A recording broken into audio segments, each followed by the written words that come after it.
Hello there, ladies and gentlemen. Today's lesson is about end behavior, domain, and range. But before we really dive into the assignment and try and figure things out, we got some reviewing to do, like a little bit of reviewing. So first thing, we're going to review interval notation because that's how you write most of the answers for this unit. And you need to be good at it or else you're going to have a real hard time.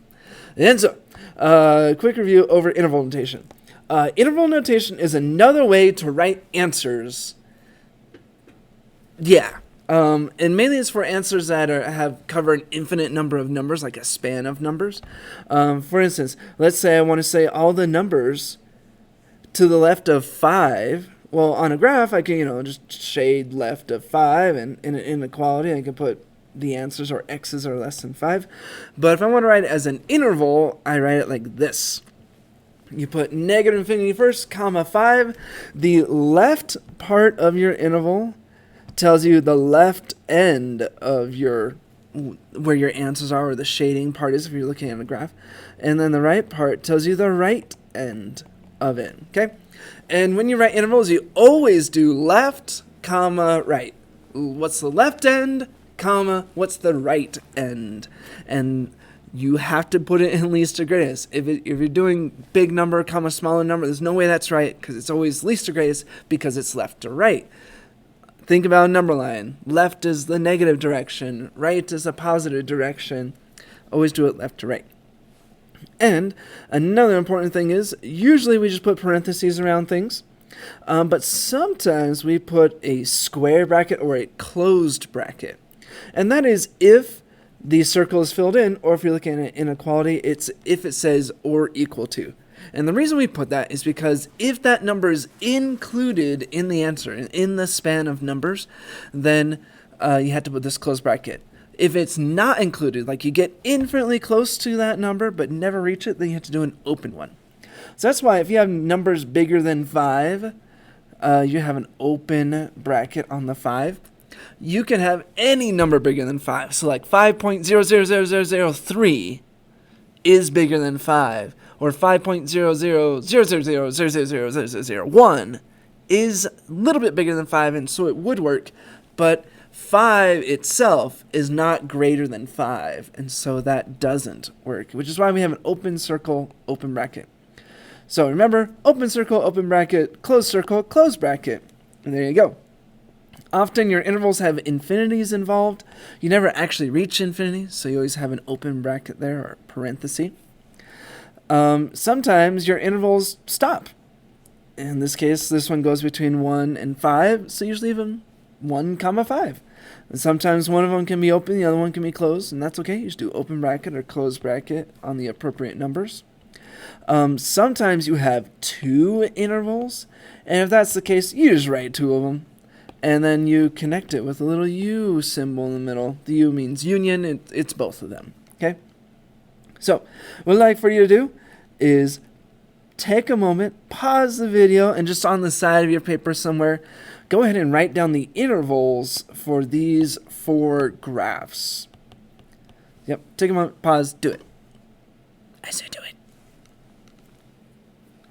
All right. Left one, you should have negative infinity to 2, and it's open on both because open circle, open bracket. The left side of it goes to negative infinity. Right side it stops at 2. This one here, it just goes between 3 and 6. 3 is open circle, open bracket. 6 is closed circle, closed bracket. This one up here, the left end of my interval here is negative 1, and then it goes right forever, so that's positive infinity. This is a closed circle, so I do a closed bracket. And then this one here has 2 different intervals. The left one goes left forever, and the right end of it is 6, and it's open. The second one starts at 9, and it goes right forever, so that's towards positive infinity. And this 9 is filled in circle, so I got a closed bracket. Ta-da! Those are your intervals. All right, so now we got a review of intervals down. Now we need to remember how to write intervals for things that aren't on a one-dimensional plane, but on a two-dimensional plane like this. Well, let's say I want to describe where this function is going down. And when you're doing something like that, you need to think, oh, go left to right. Always go left to right, just like you're reading. And you travel along it. Well, it starts by going up, up, up, up. And then here, oh, Here it starts going down, down, down, down, down, down, down, down, down, and stops going down, and then goes up.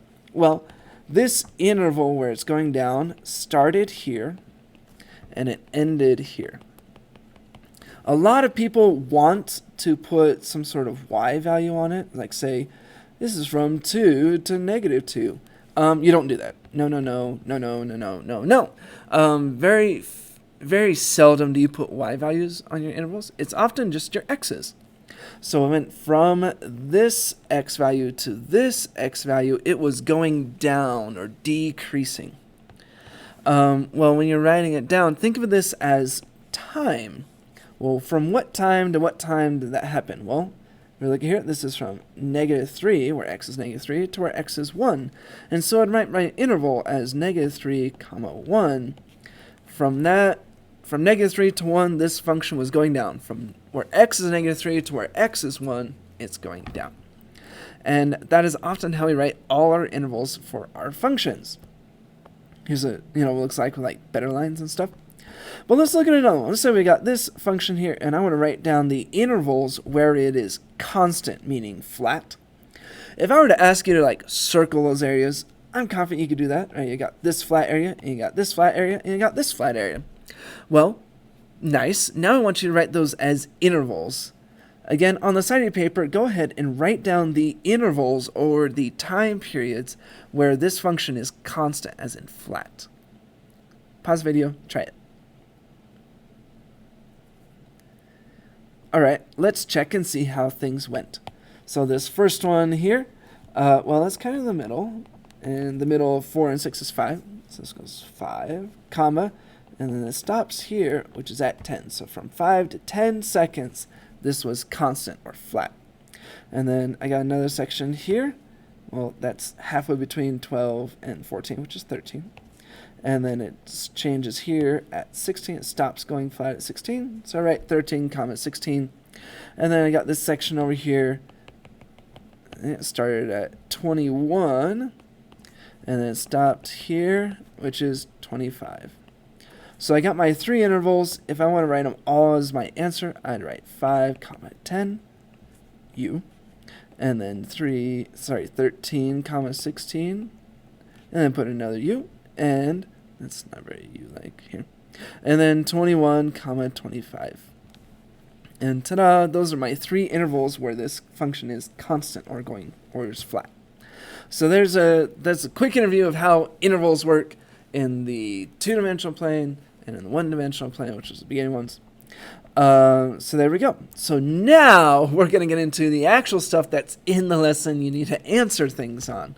So yeah, maybe this is a good place to stop. We're going to stop there, and the next video is going to be the actual things for this assignment.